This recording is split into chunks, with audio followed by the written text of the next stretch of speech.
saveur divine. Cette bonne nouvelle du royaume sera prêchée dans le monde entier pour servir de témoignage à toutes les nations. Alors viendra la fin. Ce pain céleste vous est présenté par Immaculée Niraneza. Bienvenue très chers amis qui nous suivez fidèlement dans cette noble mission Saveur divine. Que le nom de l'Éternel soit élevé au milieu de nous. Je remercie Dieu qui me donne le souffle de vie ce matin. Si tu as aussi, comme moi, le souffle de vie, si tu as pu te lever et que tu peux marcher, que tu peux sentir, tu peux parler, vraiment, c'est une action de grâce pour notre Seigneur. Bénissons ensemble Dieu qui nous donne ce nouveau jour. Et surtout, nous devons vraiment être reconnaissantes pour tout ce qu'il nous donne chaque jour, pour chaque bénédiction que nous avons reçue, Seigneur. Merci, merci pour tout. Alléluia. Chers amis, continuons notre méditation sur Abraham. Aujourd'hui, je suis venue vous dire que la promesse de Dieu est inébranlable. Oui, le temps ne peut rien changer à ce que Dieu t'a promis. Nous allons voir cela dans Genèse 15. Genèse 15, nous voyons Dieu qui fait un renouvellement des promesses à Abraham. Il est écrit, après ces événements, la parole de Dieu fut adressée à Abraham dans une vision et il dit, « Abraham, ne crains point, je suis ton bouclier. » Et ta récompense sera très grande. Abraham répondit, Seigneur éternel, que me donneras-tu? Je m'en vais sans enfant, et l'héritier de ma maison, c'est Eliezer de Damas. Et Abraham dit, Voici, tu ne m'as pas donné de postérité, et celui qui est dans ma maison sera mon héritier. Alors la parole de l'Éternel lui fut adressée ainsi. Ce n'est pas lui qui sera ton héritier, mais celui qui sortira de tes entrailles, qui sera ton héritier. Et après l'avoir conduit dehors, il dit, Regarde vers le ciel et compte les étoiles, si tu peux les compter. Et il lui dit, Telle sera ta postérité. Abraham eut confiance en l'Éternel qui le lui imputa à justice.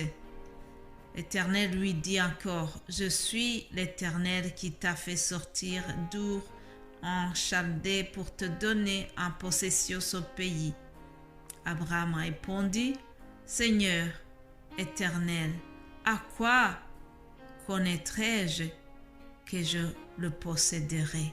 Mes bien-aimés de Dieu, dans le chapitre 12 de Genèse, nous voyons l'appel d'Abraham. On en a parlé déjà. Il a 75 ans quand Dieu l'appelle. Alors, il lui donne vraiment plusieurs promesses, dont la promesse d'une multitude.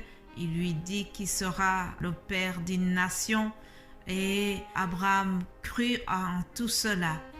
Il n'a pas posé de questions de comment cela va se faire. Il a cru directement. Cependant, plusieurs années sont passées, peut-être une dizaine d'années, puisque nous voyons que Ismaël, quand il est né, ça faisait déjà 11 ans que Abraham avait reçu la promesse d'avoir Isaac. Alors les années sont passées. Et Abraham voyait que son corps se détériorait. Il se demandait comment cela va être possible. Comment puis-je devenir papa à cet âge ici? Normal, c'est un humain comme vous et moi. Abraham n'est pas Jésus. Lui aussi, il a eu des doutes sur ce que Dieu lui avait promis parce que le temps est quelque chose qui est très déterminant, chers amis. Le temps va déterminer la ténacité de notre foi. Le temps va déterminer combien nous sommes fidèles et combien nous nous accrochons à Dieu. Le temps il joue un rôle très important dans notre vie. Alors le temps est passé et Abraham commençait à douter de ce que Dieu lui avait dit. Il se dit peut-être que Eliezer, qui était son serviteur, c'est lui qui sera mon héritier, puisqu'il ne voyait pas un autre héritier venir. Mais Dieu est venu, il l'a encouragé, il lui a dit non, regarde vers le ciel et compte les étoiles si tu peux les compter. Autrement dit, lui rappelle qu'il aura une multitude d'enfants, il aura toute une nation. Au verset 6 du chapitre 15, nous voyons que Abraham eut confiance en l'Éternel qui le lui imputa à justice. Autrement dit, Dieu l'a convaincu que ce qu'il lui a promis est la vérité et finalement il a cru. Autrement dit, Dieu est venu le booster pendant qu'il commençait à avoir des doutes. Dieu est venu l'encourager. Dieu est venu lui dire, ne crains pas, ce que je t'ai promis, je le ferai, quoi qu'il arrive. Ne regardez pas l'obstacle qu'on appelle le temps. Ne regardez pas ton état de vieillesse, mais continue à croire.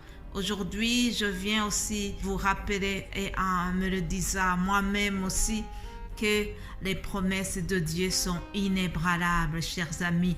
Sa bonté atteint jusqu'aux nuées. Sa bonté et sa fidélité sont incomparables. Dieu n'a pas menti. Il y a des choses qu'il m'a promises aussi et je les attends impatiemment. Je sais qu'il est riche en bonté. Je sais qu'il est riche en fidélité et qu'il va tenir sa parole quoi qu'il arrive. Dieu va tenir sa parole quoi qu'il arrive. Ne regarde pas à ce que le médecin nous ont dit. Jésus est Seigneur même dans le tombeau. Alléluia.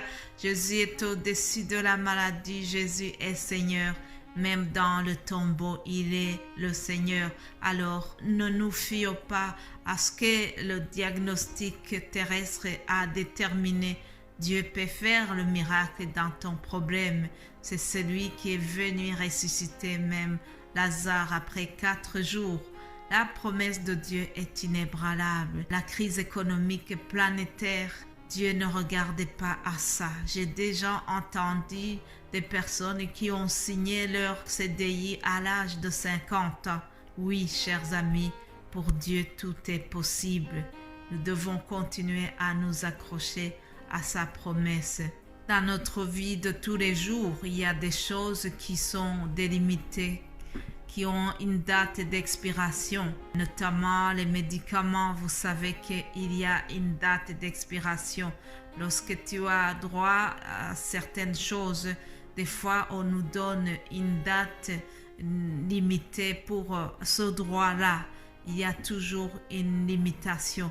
Cependant, chers amis, la promesse de Dieu n'expire jamais. Alléluia. Dieu nous a promis des choses, alors continuons à faire confiance à lui, car l'Éternel est bon, sa bonté dure toujours et sa fidélité dure de génération en génération. Alors, je vous souhaite vraiment de continuer à croire en Dieu, ce qu'il vous a promis. Quoi qu'il arrive, il le fera. Il est digne de confiance. Alléluia. Père, je te bénis parce que tu as des projets de paix et de bonheur pour nous. Je te remercie, Seigneur, pour les promesses qui ont été déjà accomplies dans ma vie.